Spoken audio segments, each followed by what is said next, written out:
Huwag kang matakot, magpakatatag ka. Hindi tayo iniiwan ng Diyos. According to what was promised, I will never leave you, nor will forsake you. Say amen.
Praise God. Blessed be the name of the Lord, and blessed be the name of Jesus. Hallelujah, hallelujah. Glory to God, glory to Christ Jesus. Hallelujah, hallelujah. Through the years you made it clear that the time of Christ was near. Though the people could not see what Messiah would to be. Oh, your words contain a plan, they just could not understand. Your most awesome work was done to the frailty of your Son.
Sa ngalan ng Ama at ng Anak at ng Espiritu Santo. Amen. Banal na Diyos at dakilang Ama, Diyos na may likha ng langit at lupa, ng lahat ng bagay na nakikita at hindi nakikita, Diyos ni Abraham, Isaac at Jacob. Muli sa gabing ito at sa dakong ito, patuloy ka naming pinupuri at sinasamba sa Espiritu at katotohanan. Linuluwalhati at pinasasalamatan ka namin sa inyong kabutihan at katapatan at humihingi kami ng kapatawaran para sa aming mga kasalanan. Abutin niyo po kami ng inyong mahabagin at mapagpalang kamay upang ang lahat ng mga may karamdaman at may sakit inyo pong ganap na pagalingin. Ang lahat ng pinaghihinaan at nalulumbay, inyo pong palakasin at patatagin. Ang lahat ng aming mga problema, inyo pong tugunin. At ang lahat ng aming mga pangangailangan, inyo pong punuin. Pagpalain niyo po kaming lahat na nandito ngayon sa inyong banal na harapan. Pagpalain niyo rin po ang lahat ng makikinig at makakarinig ng inyong mabuting balita. Pagpalain niyo kami sa aming pakikinig sa inyong mabuting balita. At higit sa lahat, pagpalain niyo po ang mabuting balita upang ito ang maging daluyan ng inyong tanda, himala, kababalaghan, kapangyarihan, at pagpapala. Ito po ang aming samot dalangin sa ngalan ng Ama at ng Anak at ng Espiritu Santo. Amen.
Purihin natin ang ating Panginoon.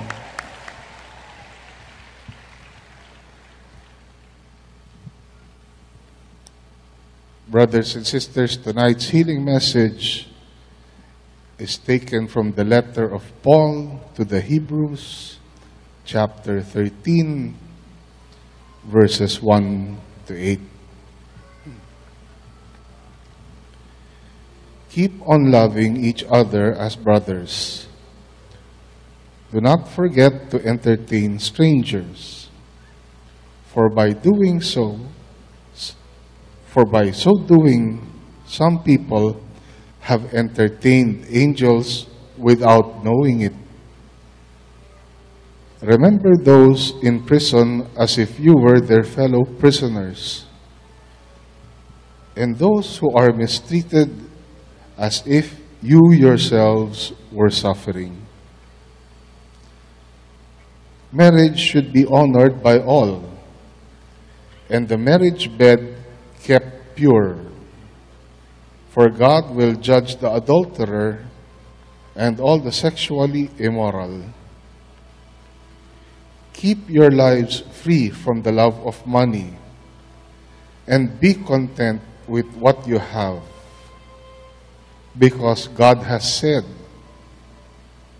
"Never will I leave you, never will I forsake you." So we say with confidence, "The Lord is my helper. I will not be afraid. What can man do to me?" Remember your leaders who spoke the word of God to you. Consider the outcome of their way of life and imitate their faith. Jesus Christ is the same yesterday and today and forever. Glory to God. Glory to Christ Jesus. Magpatuloy kayong nag-iibigan bilang magkakapatid kay Kristo. Huwag ninyong kaligtaan ang pagpapatuloy sa mga taga-ibang bayan. May ilang gumawa nito at nakapagpatuloy sila ng mga anghel nang di nila nalalaman. Damayan ninyo ang mga nabibilanggo na parang kayo'y nakabilangguring kasama nila. Gayon din ang mga pinagmamalupitan, sapagkat maaaring kayo may dumanas din ng gayon. Dapat igalang ng lahat ang pag-aasawa at maging tapat sa isa't isa ang mag-asawa, sapagkat hahatulan ng Diyos ang mga nakikiapid at mga nangangalunya. Huwag kayong magmukhang salapi. Masiyahan na kayo sa anumang nasa inyo, sapagkat sinabi ng Diyos, "Hindi kita iiwan ni pababayaan man." Walang pag-agam-agam na masasabi natin, "Ang Panginoon ang tumutulong sa akin, hindi ako matatakot. Ano ang magagawa sa akin ng tao?" Alalahanin ninyo ang mga nangasiwa sa inyo na nagpahayag sa inyo ng salita ng Diyos. Isipin nga ninyo kung paano sila namuhay at namatay, at tularan ninyo ang kanilang pananalig sa Diyos. Si Hesukristo noong nakaraan ay siya rin sa kasalukuyan at siya rin magpakailanman. Huwag kayong patangay sa sari-sari at kakaibang turo. Mas mabuti para sa atin ang mapatibay ang ating kalooban sa pamamagitan ng kagandahang loob ng Diyos kaysa sa pamamagitan ng pagsunod sa mga utos tungkol sa pagkain. Ang mga sumusunod dito'y wala namang natamong kapakinabangan. Mga kapatid, ang salita ng Diyos. To God be the glory.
Purihin natin ang malakas na malakas ang ating Panginoon.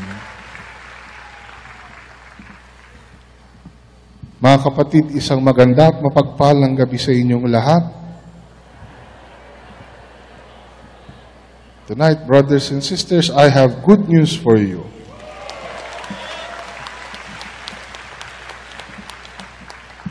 According to the letter of Paul to the Hebrews, chapter 13, verses 5 to 8.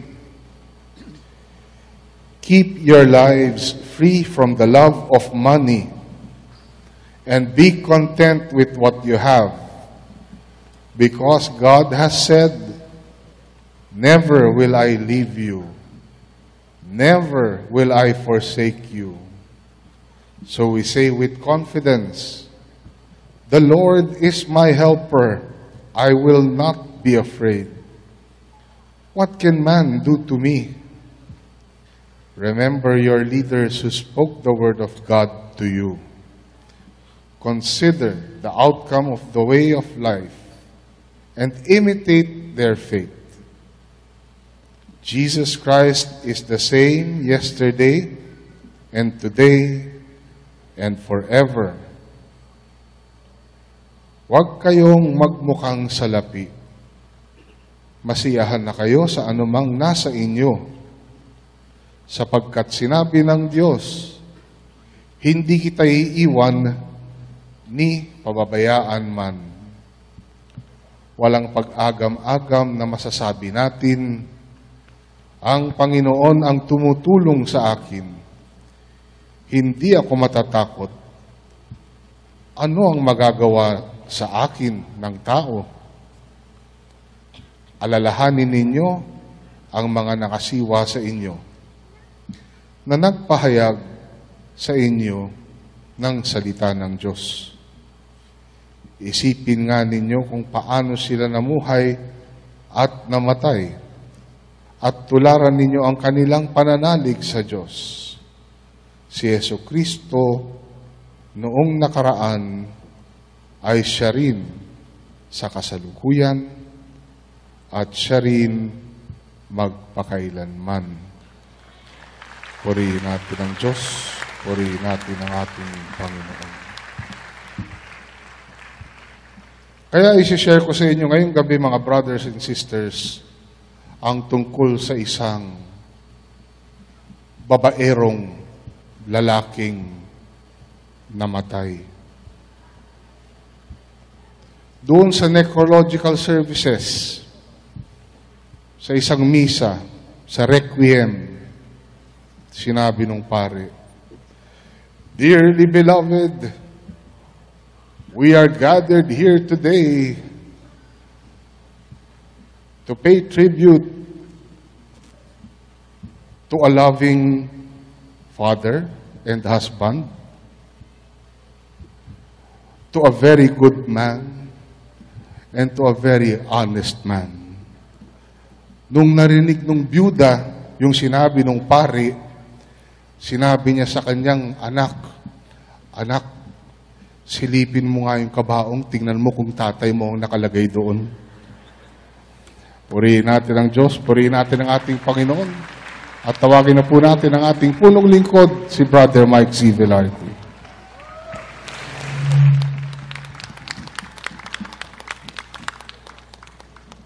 Kumusta na kayo?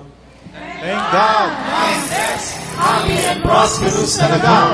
Magaling na, mayaman pa, matalino, matuwid, marangal, wagas ang pag-ibig, malaya, payapa, kalooban, maginhawa, at matagumpay!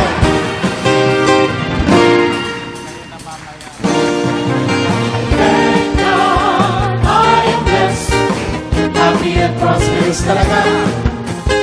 Thank God, ako'y mayaman at matalino pa.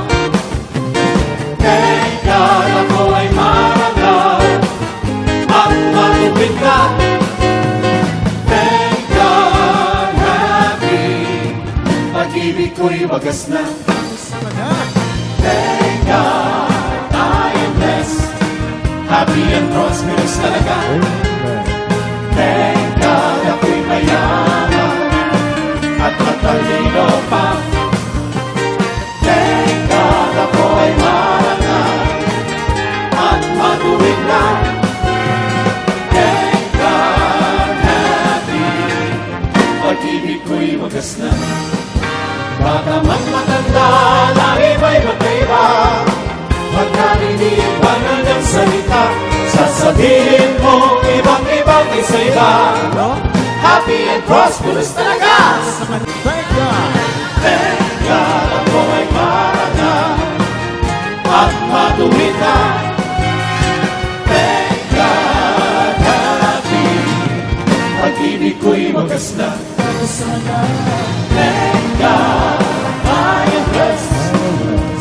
and prosperous talaga.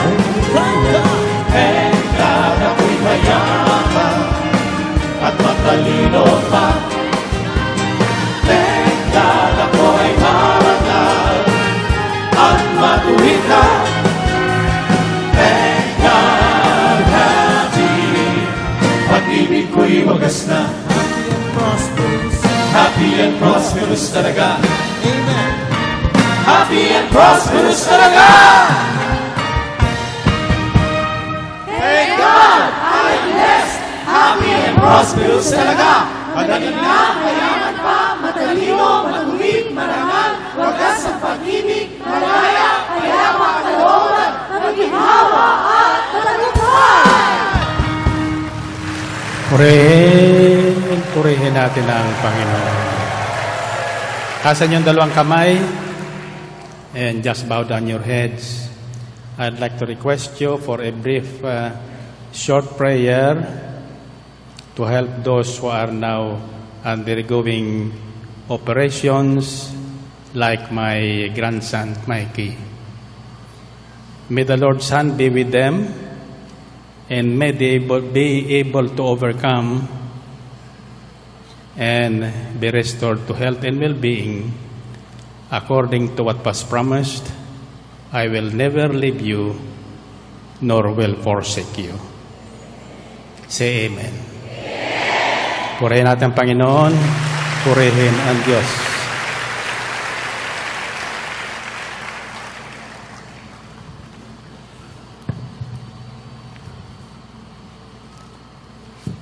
Sino ang naririto nung overnight? Tapos naririto na naman kayo? Hindi ba kayo nagsasawa? Hindi kayo napapagod? Okay, I have some questions for you. First, what do you think, why do we celebrate anniversaries, fiestas, birthdays, etc.? Bakit natin yan ipinagdidiwang taon-taon? At bakit kailangan ipagdiwang? Ha? Para ano? Para salamat. Magpasalamat. Kanino? Ha? Totoo ba yun? Purihin natin ang Panginoon. Purihin ang Diyos.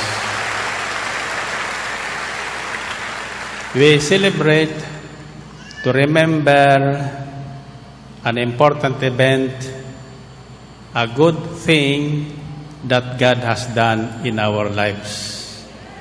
Ipinagdiriwang natin at ginuginita natin ang isang pangyayari na maganda sa ating buhay, yung magandang pangyayari na ginawa sa atin ng ating Diyos. Amen ba?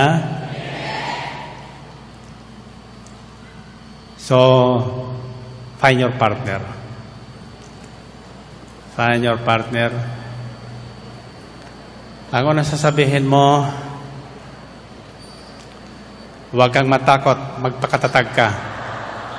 Magpakatatag ka. 1 plus 1. Pangalawa, sabihin mo, hindi tayo iniiwan ng Diyos. 1 plus 1. 3 plus 3. 3 plus 3. Naniniwala kayo dyan? So, yamang hindi tayo iniiwan ng Diyos, ano ang dapat nating gawin? Iyan ang iyan ang huli niya sasabihin. Ha? Lagi tayo magpasalamat sa Diyos. Give thanks in all circumstances. 1 plus 1. 3 plus 3.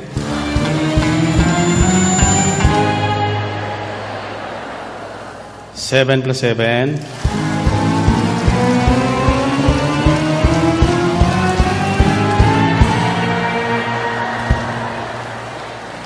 Purihin ang Panginoon.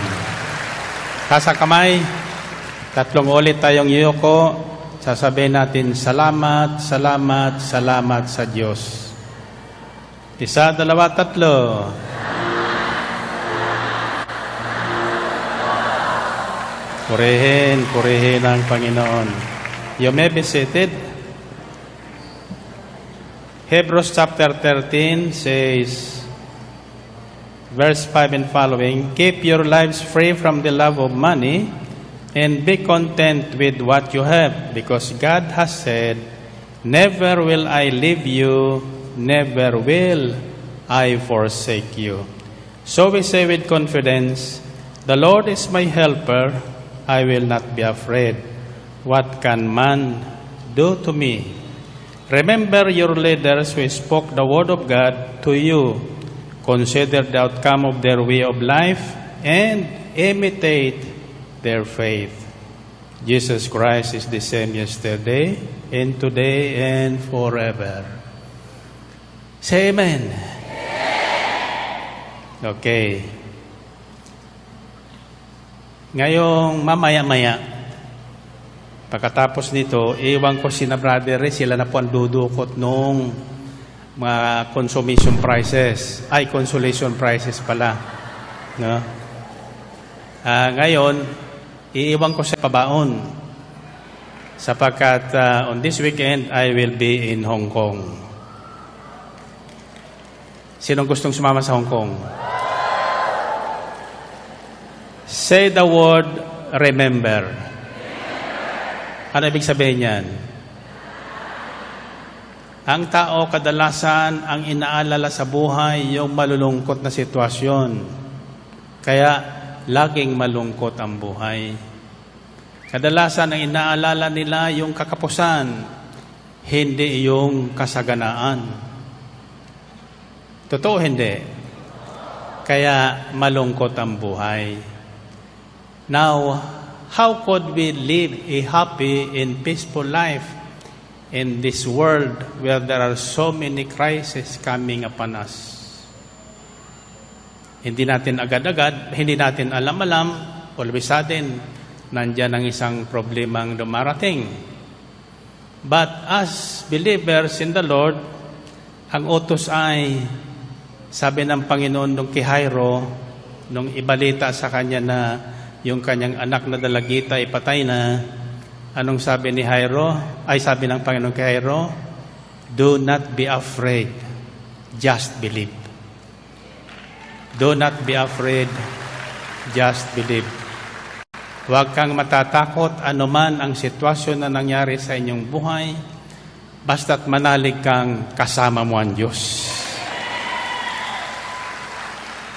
Manalig kang hindi tayo iniiwan ng Diyos.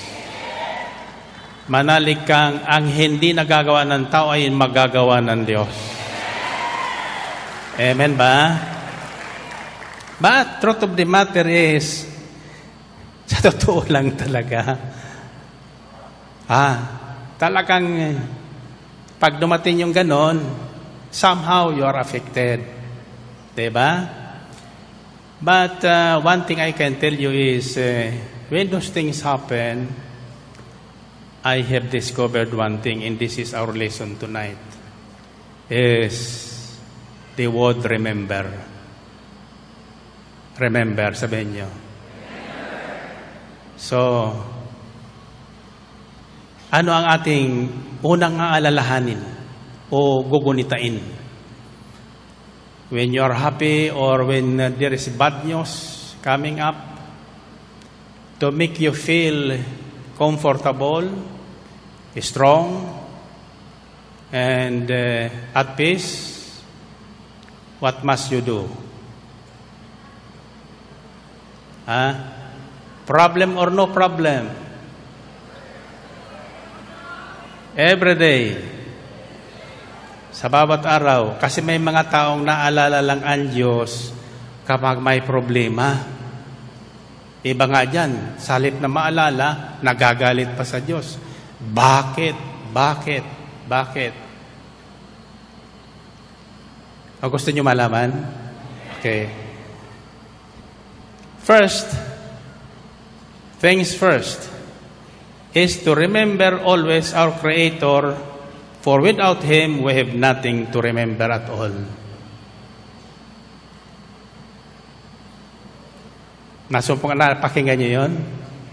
Wala kang dapat aalahanin bawat sandali sa pagtulog mo, pagising mo, may nangyari o walang nangyayari, nakakain ka o hindi, nakalimutan ka ng kaibigan mo o hindi, yung mga taong panahon nung kailangan tinulungan mo, wala kang makita sa kanila, huwag mo silang alalahanin. Ang Diyos ang iyong alalahanin. Amen. Ecclesiastes chapter 12 verse 1 says, "Remember your Creator in the days of your youth, before the days of trouble come, in the years approach, when you will say, I find no pleasure in them."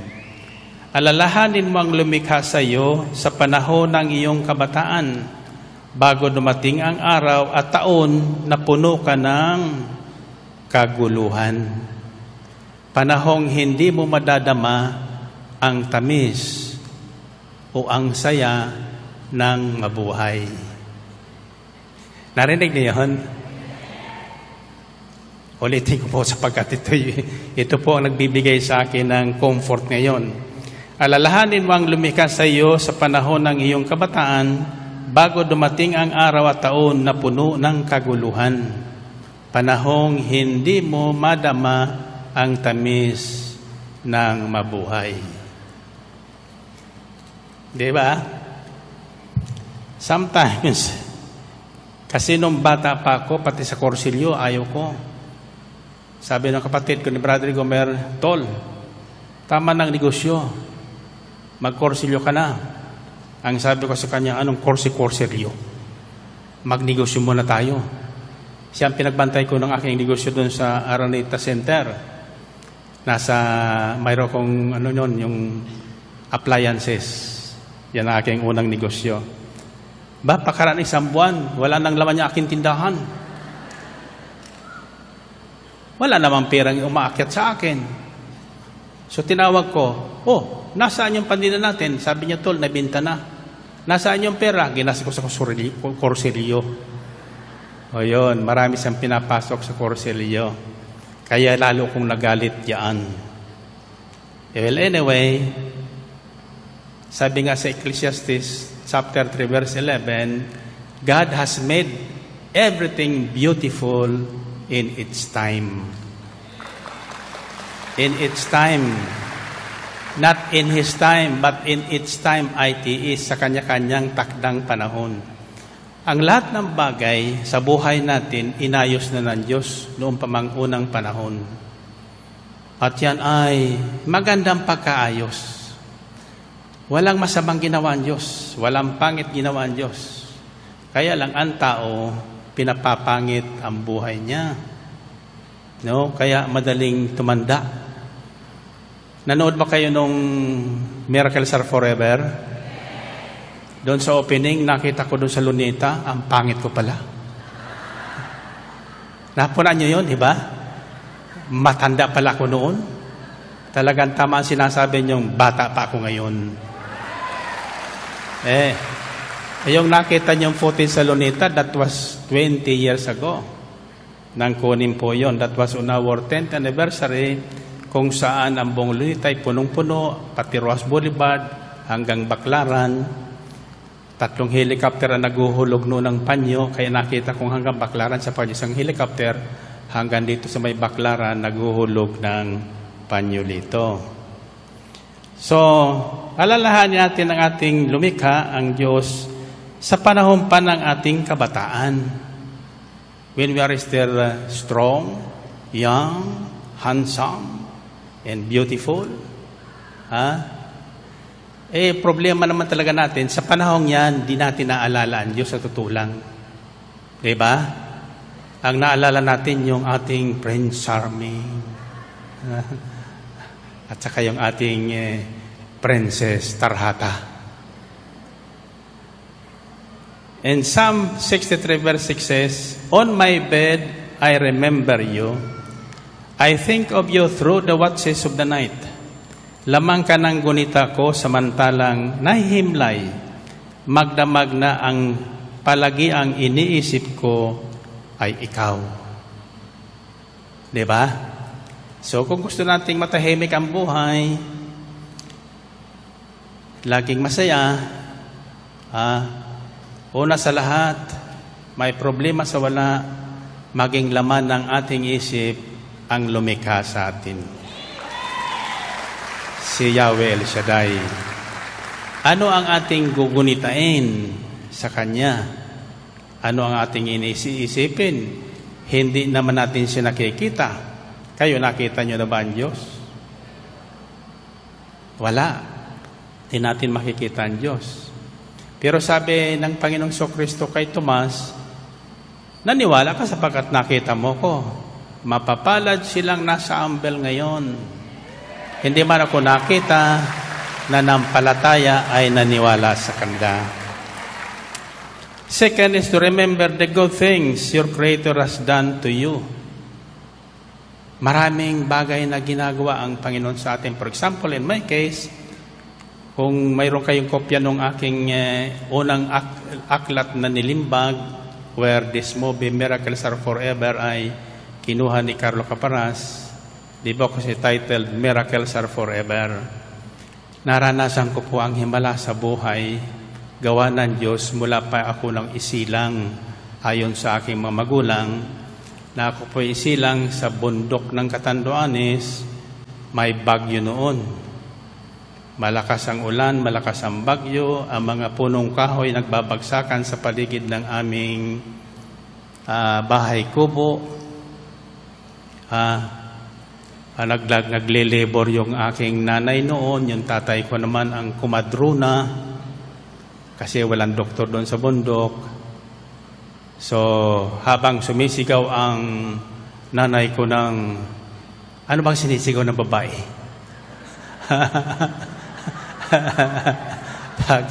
pag nanganganak kaninang umaga, tuloy, ang ingay ng manok namin.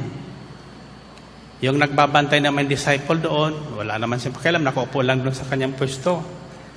Sabi ni Sis Bren, tawagin mo, sabihin mo, lapitan yung manok. O sinawag ko isang katulong namin. Ako, Nora, lapitan mo yung manok, bakit maingay? Kutak ng kutak. Ang sabi niya, Sir, nanganganay po. Ay, bakit kako yung lalaki ko puputak din? Tinutulungan po yung babae. Hallelujah. Purihin natin ang Panginoon. Purihin ng Diyos. So, second is to remember the good things your Creator has done to you. So sa akin, to continue my story, marami po yan, pero ito lang aking ikukwento sa inyo ayon sa kwento naman ng tatay at nanay ko. So, finally, lumabas yung bata. Nung unang sigaw ng bata, uha, tumigil ang hangin, tumigil ang ulan, tumigil ang bagyo. Iyan ang unang himala sa buhay, no? Sabi ko sa tatay ko, totoo ba yan? Totoo niya yan. Totoo niya yan. Pero anya, pagtigil ng bagyo, wala kami tigil ng sagutan ng mama mo. Kako, bakit? Ang sabi ng mama mo, salamat sa Diyos, lumabas na si Maria. Ang sabi ng tatay ko, no. Sabi niya, di, Maria yan. No. Bakit ka ba no? Kasi lalaki ito, di pwedeng Maria. Anong pangalan yan? Basta ako sabi ng nanay ko, Maria. Sabi ng tatay ko, no. O tawagin natin Mariano. kaya ang pangalan ko po ang Mariano. Kaya pag may problema ko, yun ang aking ginugutan, natatawa ko. So remember the good things your Creator has done to you. Nehemiah chapter 4 verses 14 says, After I looked things over, I stood up and said to the nobles, the officials and the rest of the people, don't be afraid of them. Remember the Lord who is great and awesome. and fight for your brothers, your sons and your daughters, your wives and your homes. Nakita kong nababahala ang mga tao, kaya sinabi ko sa mga pinuno, mga pangunahin sa bayan at gayon din sa lahat, huwag kayong matakot sa mga kaaway. Alalahanin nating dakila at makapangyarihan si Yahweh. Ipagtatanggol natin ang ating mga kapatid, mga anak, asawa at tahanan tulad ng ginawa na noon. Narinig niyo yon? So when trouble strikes, don't be afraid. Remember the good things God has done for you. Maraming bagay na mabuting ginagawa sa atin ng Diyos araw-araw. Without your knowing it, ang unang mabuting ginawa ng Diyos sa atin na hindi alam ng ating tatay o nanay, nung tayo pa'y likhain sa sinapupunan ng ating ina. Hindi alam ng ating mga magulang ang bawat bahagi ng ating katawan. Pero sabi sa Biblia, every part of you, every bit of you, kung gaano kahaba ang inyong ugat, gaano karami, ang utak mo, ang puso mo, hinubog ng Diyos at tiyanan ng nanay mo. Third is to remember the miracles God has done for you. That's why I chose to write a book, Miracles Are Forever. When I was requested by Bishop Ted Bacani to write something about this ministry, and this ministry rides on that, on miracles. On the first day I was called on radio, I have experienced that miracles already. Nung wala pa po ang Itsaday, pa lang kami, nagsisimula pang sa radyo. Dinala ko ang aking mga kasamahan sa Puerto Azul, kung saan ako madalas mag-weekend. At doon kami nagkaroon ng first overnight retreat. Noong nandun kami sa tabi ng dagat, may isa kaming cottage na hinire. Biglang lumakas ang ulan, lumakas ang hangin. Talagang bagyo na. Hanggang sa dumarating na doon sa aming cottage yung tapo ng alon. At lahat ay nagkukumot na sapagkat giniginaw na silang lahat. Subalit ako kasi little learning ako Pag nabasa ko sa Biblia, pinaniwalaan ko. Kaya nung ako'y tumayo, sabi ko sa kanila, mga kapatid, harap kayo dun sa dagat. Taas inyong kamay. At panalangin nating at utusan nating tumigil ang dagat niyan, ang alon at saka ang hangin at ang ulan at ang malamig na hangin na mapalitan ng mainit para tayo ay makapagpatuloy. At ginawa namin po yun. And for the first time, nakita naming sumunod sa amin ang hangin. Sumunod ang dagat. First time. And that was the time when hindi pa buo ang aking loob dito sa ministry ito. Nagpapasimula pa lang sa radyo. And since then, people keep coming because God is doing good with everyone, even today. Gumagawa ng mabuti ating Diyos araw-araw. For the Bible says, He is the same yesterday, today, tomorrow, forever. Hindi naman siya nagbabago. Hindi nagbabago ang Diyos, hindi nagsasawa ang Diyos, katutulong sa atin, bagamat tayo napakapastidyoso, no? Nandyan ang may Diyos, nandyan ang wala. Pero ang Diyos, nananatili. Nananatili. Psalm 77 verse 10 to 14 says, Then I thought, to this I will appeal, the years of the right hand of the Most High. I will remember the deeds of the Lord, Yes, I will remember your miracles of long ago. I will meditate on all your works and consider all your mighty deeds. Your ways, O God, are holy. What God is so great as our God? You are the God who performs miracles.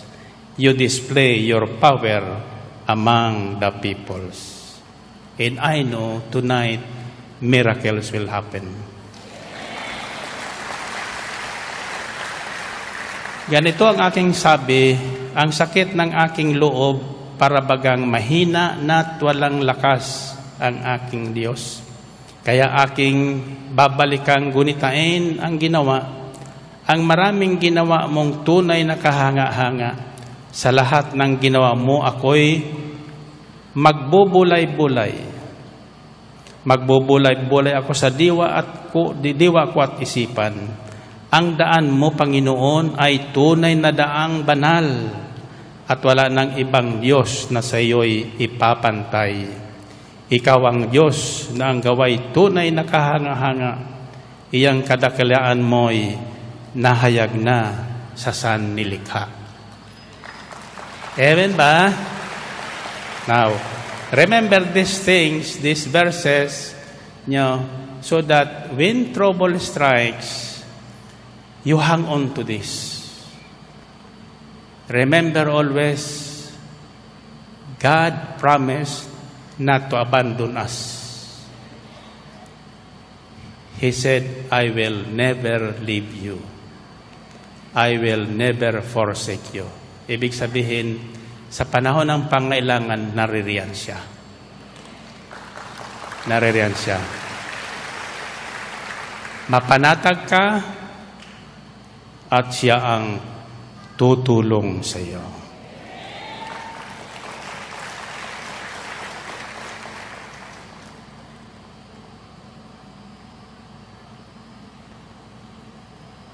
When you are personally affected in times of great troubles, this is what you can do. It's found in Jonah chapter 2, verse 7. When my life was ebbing away, I remembered you, Lord, in my prayer rose to you, to your holy temple. Nang maramdaman kong mapupugto na ang aking hininga, naalala kita, Yahweh. Ako'y dumaing at narinig mo ako mula sa iyong banal na templo. Si Jonah, tatandaan nyo, si Jonah isang propetang tinawag ng Panginoon at inutusan. Ang sabi, magpahayag siya sa bayan ng Nineveh. Kaya alam niyo kanya ipapahayag, hindi magandang pakinggan ng mga taga-Nineveh. Sapagkat ang utos sa kanya ng Diyos, sabihin mo sa Nineveh, na sa loob ng 40 araw, gugunawin ko ang bayang ito. Magandang balita ba yun? Ha? Ayun lang sasabihin niya. Iikot siya sa doon sa bayan, sasabihin niya, in 40 days, this city will be tupoks. Tutupukin ng Diyos. Tutupukin ng Panginoon. Ayaw ni Nineveh, ayaw ni Jonah. Ayaw kung bakit umayaw siya. Alam niyang mahabagin ng Diyos. Alam niya na kapag narinig ng mga taga-Nineveh ang balitang yon, baka sila magsisi at humingi ng tulong sa Diyos. At alam naman niya na hindi mahirap pakiusapan ng Diyos. So, sino mapapahiya? Siya. Kaya ayaw niyang sumunod. Kadalasan, ganyan po tayo pag napag-utusan ng Diyos. Ayaw nating sumunod sapat baka mapahiya tayo, baka tanggihan tayo, baka mawalan tayo. Hindi. Pag sinabi ng Diyos, gawin mo, siyang bahala sa iyo. Amen? Ngayon, paano ngayon talagang ayaw niya, tumakbo. Tumakas si Jonah. Sa halip na sa Nineveh pumunta, saan siya pumunta? Sa Tarses. Sumakay siya ng barko papuntang Tarses. Hanggang sa ngayon, ay hanggang sa inabot sila ng ipu-ipo.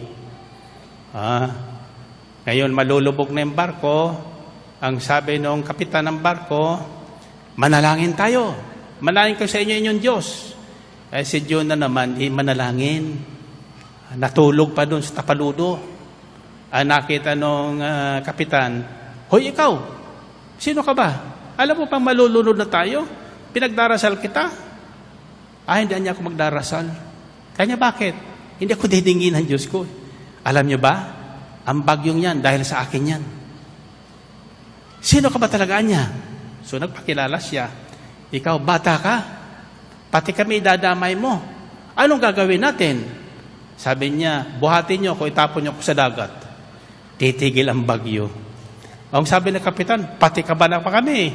Gagawin mong kriminal. Ay kung gusto niyo maligtas, itapon niyo ako. Tiyan niyo, pag tayo sumuway sa Diyos, pati yung mga taong walang malay, madadamay sa atin.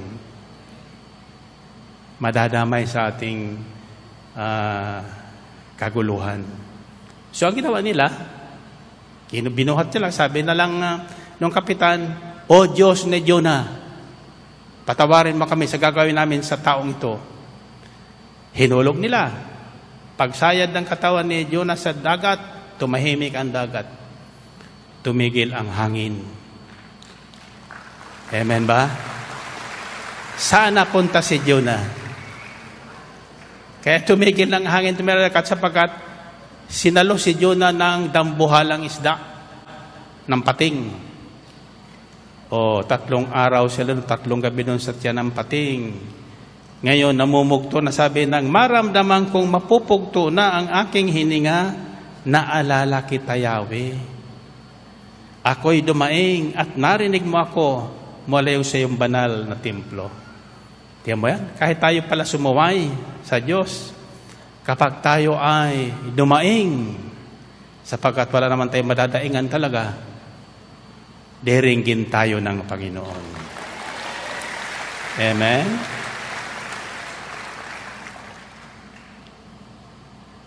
And finally,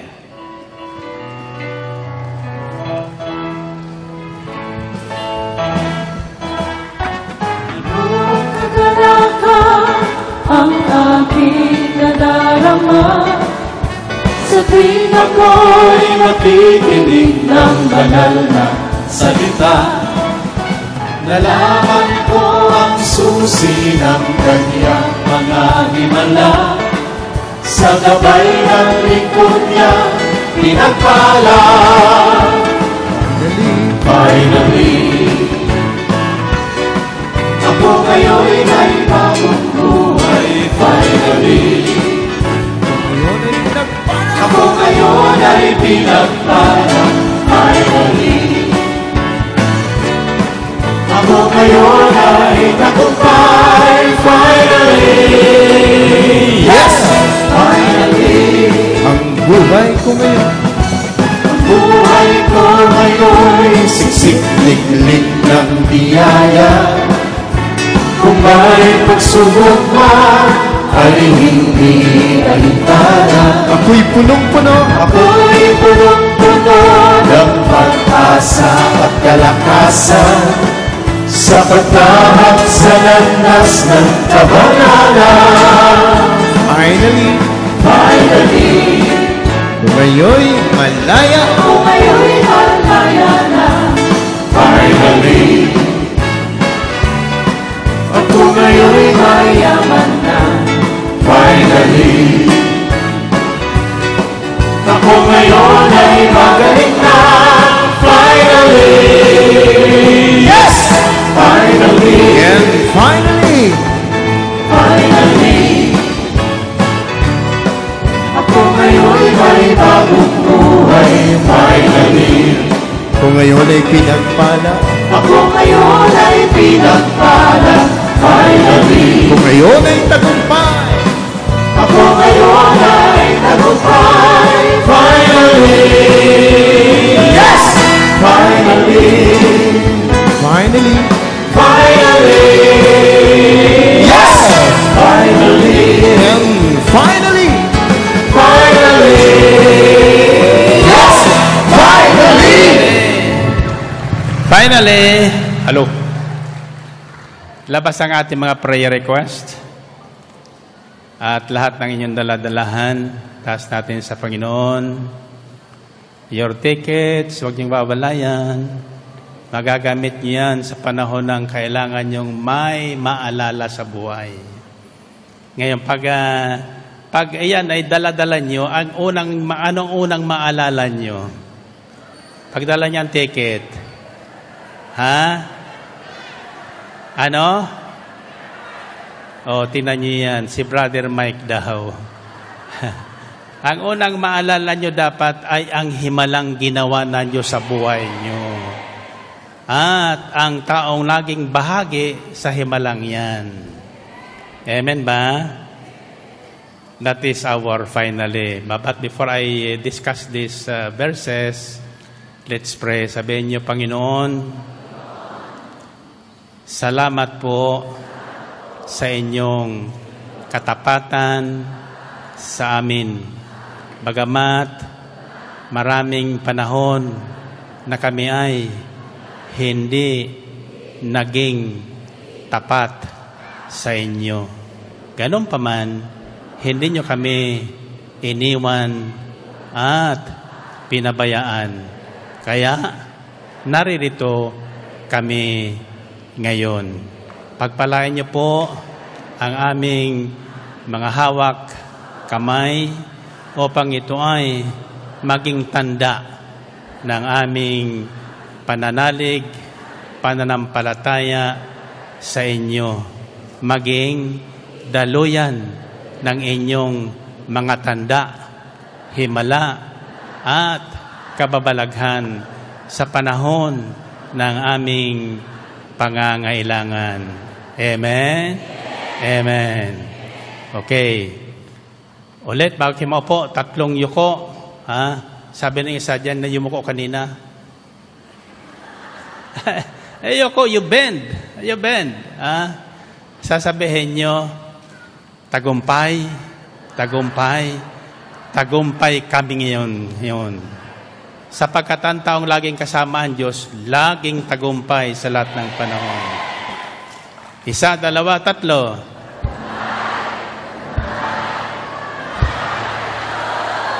3. Purihin ang Panginoon. Now, this final message is especially dedicated to those who are away from home. Yung mga nalalayo sa kanilang mga mahal sa buhay, napupunta sa ibang bansa, lalo ang mga nakikinig sa atin ngayon, no? Kadaramihan sa atin ng ibang bayan, tuluyan ang nakalimutan ng kanyang bayan.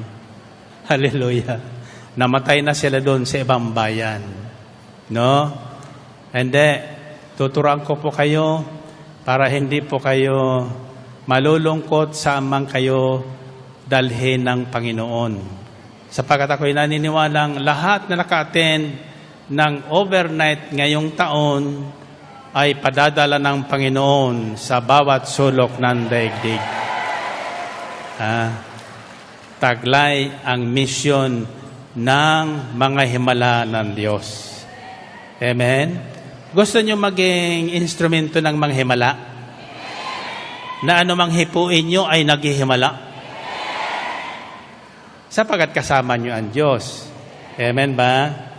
So finally, when you are away from home, there are 2 things that you have to remember according to this instruction. One is found in our reading today, verse 7, which says, remember your elders who spoke the word of God to you. Consider the outcome of their way of life and imitate their faith. Jesus Christ is the same yesterday and today and forever. The other one is found in Zechariah chapter 10 verse 9, which says, though I scatter them among the peoples, yet in distant lands they will remember me. They and their children will survive and they will return. Narinig na yun? Dito kayo tinawag ng Panginoon Ano man ang mangyari sa inyong pupuntahan, huwag niyong kakalimutan bumalik. Para maalala niyo ang mga unang panahon kung saan wala kayong malay, tinulungan kayo ng Diyos. Amen? Now, sabi dito, bagamat sila ikinalat ko sa lahat ng sulok ng daigdig, hindi na ako nalilimutan doon. Sila at ang mga anak nila'y maliligtas at manonumbalik sa akin. Amen ba? Alam mo, may mga tao kasing hinahanap ang Diyos kung saan-saan na lugar. No? But you know, case to case, God meets us anywhere at the point of our need. Sa panahon ng ating pangangailangan, naroroon siya. So may tagpo tayong hindi makakalimutan natin na ito'y talaga gawa ng Panginoon. No? May taong gagamitin sa atin. Huwag daw nating kakalimutan yun. Ang isang taong di ko makalimutan, nakasama ko dito sa pasimula, ay si Brother Cesar Rojas. Siyang unang namahala ng aking DWXI radio. Siya ang naghatak sa akin para ako sumama sa kanilang broadcast na To God Be the Glory. That was the first program dito sa DWXI. Tinulak niya ako at sinabi niya, sama ka dito. Kako, ano ang gagawin ko dyan? Magbasa ka ng Biblia. At saka magpahayag ka ng mga ginagawa sa ng Diyos. Kaya mayaman ka ngayon sapagkat tinutulungan ka ng Diyos. Una ka naman, sabi ko, wala akong ginagawa noon sapagkat medyo may problema tayo noon, 1982-83. May political problem ang Pilipinas. So business was down at that time. Wala naman akong masyadong ginagawa sa real estate business at that time. Sumama ako sa kanila isang linggong gabi. So, doon nagsimula akong magbasa ng Biblia at magbahagi ng mga bagay na magandang ginagawa sa akin ng Diyos. Hanggang doon lang nalalaman ko. Then, pagkaraan ng ilang buwan, sabi ko sarili ko, wala akong pinagsabihan, ano ba itong ginagawa ko? Bakit hindi ko na lang sila swelduhan bilang mga broadcaster? Bakit ako pa? So without telling Brother Cesar Rojas and the rest, what I plan to do, wala ko pinagsabihan, I decided to quit. Kaya lang pagdating ko sa akin tanggapan the following Monday, may isang sulat doon si Baba ng lamesa ko that caught my attention. Nambuksan ko po, ang unang nakalagay doon ay ganito, Dear Brother Mike, please do not quit your gospel broadcast. Sabi ko, sino ito? Ba't alam niyang ako'y magko-quit? Then she continued, sapagkat sabi niya, isa ko sa inyong mga listener, To God Be the Glory sa DWXI, who was suffering for the last 17 years with a migraine, yung migraine, sakit ng ulo. And at that night, sabi niya, nang marinig ko kayo, talagang inaatake ako. Inuumpog ko ang aking ulo sa pader. Para hindi ko marinig ng aking mga kapitbahay, binuksan ko ang radyo, nilakasan ko kung bakit doon napatak naman sa programa niyo. At nang sabihin yung patong ang kamay sa radyo at sumabay sa panalangin, hindi ko pinatong, niyakap ko ang radyo. Pagkatapos noon, nawala ang sakit ng ulo ko. Mula noon, hindi na ako sumasakit ang ulo. Amen? So, nang mabasa ko yon, sabi ko, wow, may nakikinig pala sa amin. At gumaling pa. So, para akong bata na maliit. So, nag-isip ko, sabi ko, ano kaya? Bumalik ko sa linggo. At saka may nakasulat pa doon, may kasama pang 100 piso. Sabi niya, tulong po ito sa inyong radyo program. Maaari ho bang kayo mag-broadcast gabi-gabi? Huwag naman lang sa araw ng linggo, ang tagal naman naming hinihintay. Sa loob-loob ko lang, napapagod na ako sa araw ng linggo, gabi-gabi pa. So anyway, I was challenged, so I went back. Dala ko yung sulat. Binasa ko yun. Sabi ko, ang pinagtataka ko, wala namang pangalan doon anonymous Ang sabi ko, kung sino man ito nagsulat sa akin na ito, paano mo nalaman na binabala kong tumigil sa pag-broadcast? At sabi ko, kung totoong may natutulong ang gospel broadcast na ito at ang radyang DW ko sa inyo, sulatan nyo ko para mapatunayan na hindi lang itong taong ito ang nakikinabang nito. Kasi noon, maliit lang ang istasyon lang yan. Ang antena po niyang kawayan dyan sa harap ng airport. Sampayan. Sinasampayan pa nga ng mga damit ng mga technician Yung antena, no? Wala nakikinig. Ang isang announcer doon, yung isang bakla, si Swarding. Sumalangit na, namatay na dahil si Swarding. Balita ko, tili doon. Sino naman kako makikinig diyan? So anyway, after that, the following week, dumagsa ang sulat sa akin. Then I called for 2 sisters. Sister Agnes, who is here now. Anya ba si Agnes? Ayun, Sister Agnes and Sister Norma Balaton to open the letters.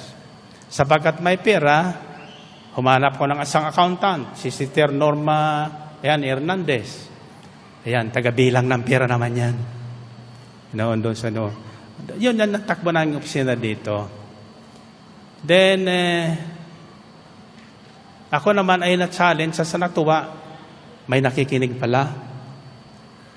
So I thought of opening another program apart from To God Be the Glory, yung nightly program na.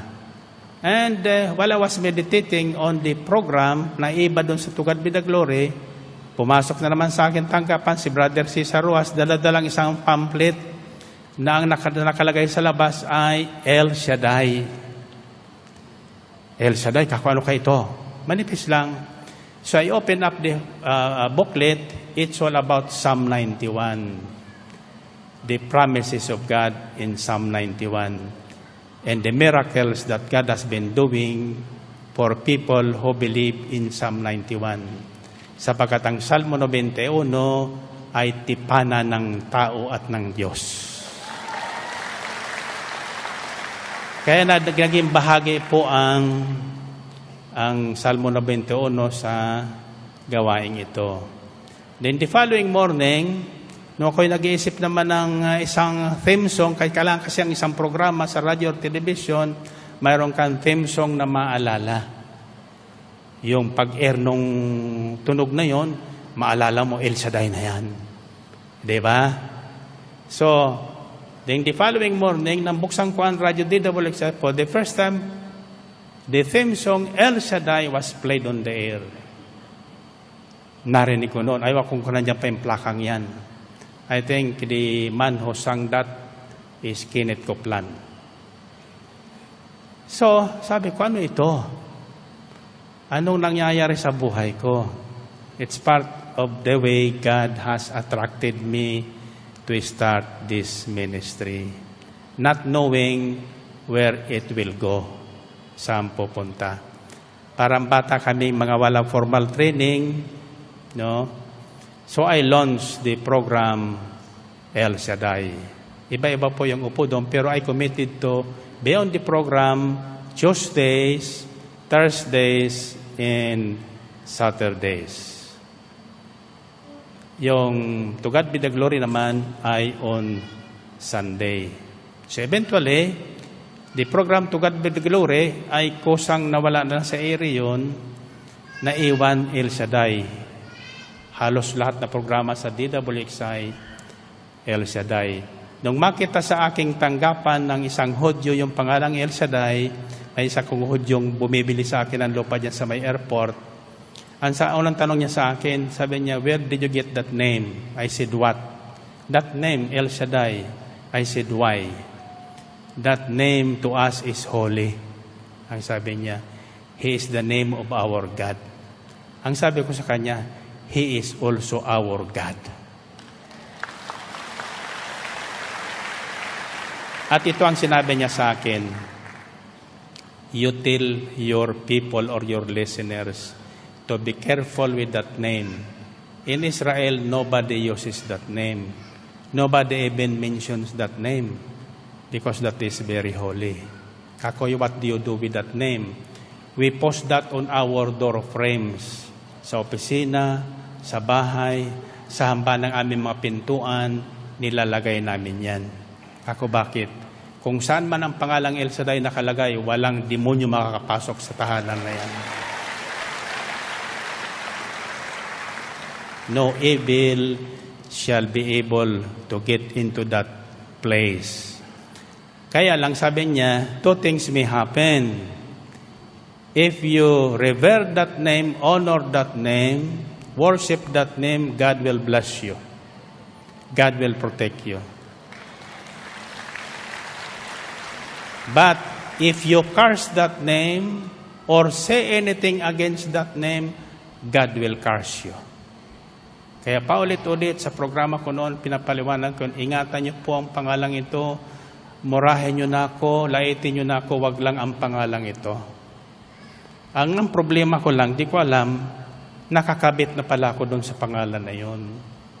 So pag nilait mo ko, ang nilalait mo, ang Panginoong pinaglilingkuran ko, pinakikilala ko sa inyo. Pag pinagpala niyo ko, pagpapalain din kayo ng Panginoon. Amen ba? Ayan po ang starting point ng ministering ito. But the verse that I used as the foundation of this ministry is found in Genesis chapter 17, verse 1, which says, when Abram was 99 years old, the Lord appeared to him and said, I am El Shaddai. Walk before me and be blameless. I will confirm my covenant with you and will increase your number in all the earth. Patutunayan ko niya ang pakikipagkasundo ko sa iyo at ikakalat ko kayo sa buong daigdig. Pararamihin ko ang angkan mo. And this is exactly what's happening with this ministry. God keeps on increasing our number and is scattering us all over the world. So, when you are sent away from home, from our own land, native land, where you were born, two things you have to remember. One is always remember God is with you.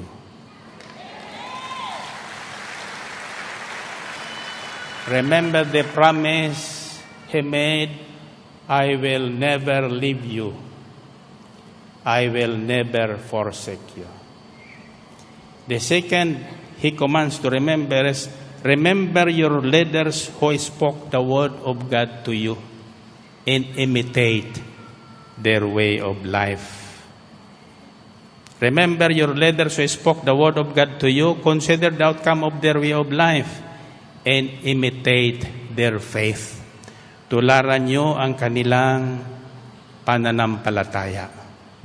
Pananampalatayang sinusundan ng mga tanda at himala ng Diyos. Amen ba? So with that, iiwan ko kayo para doon sa bonus prizes. There are 100 cell phones. Sabi ko, 50 kunin nyo doon sa 5,000 tickets. 50 kunin nyo doon sa 500 tickets. Now, this consolation prizes, whether you are here or not, you listen to it because nandito ka man o hindi, basta hawak mo ang ticket mo, ibibigay ko sa iyo ang consummation mo. Amen ba? The other one is 200 kabans of rice. 200 sakong palay. Ay, sabi Bigas pala, bigas. Bigas. Sabi ko sa kanila, bunutin nyo, 100 doon sa 5,000 tickets, 100 doon sa 500 peso tickets. Kaya binubulong ko nung kay Brother Ray, kanina sabi niya, ang dami niyan. Ubusin ba namin ngayong gabi yan? Kako, bahala kayo sa buhay nyo. Pwede ka kung hatiin nyo, pwedeng kalahati sa Sabado naman. Whatever it is. Anyway, you excuse me because I have to rush to the hospital. Alamin ko kung anong tapos na yung operasyon ng aking apo. And keep on praying for us. Thank you and God bless you.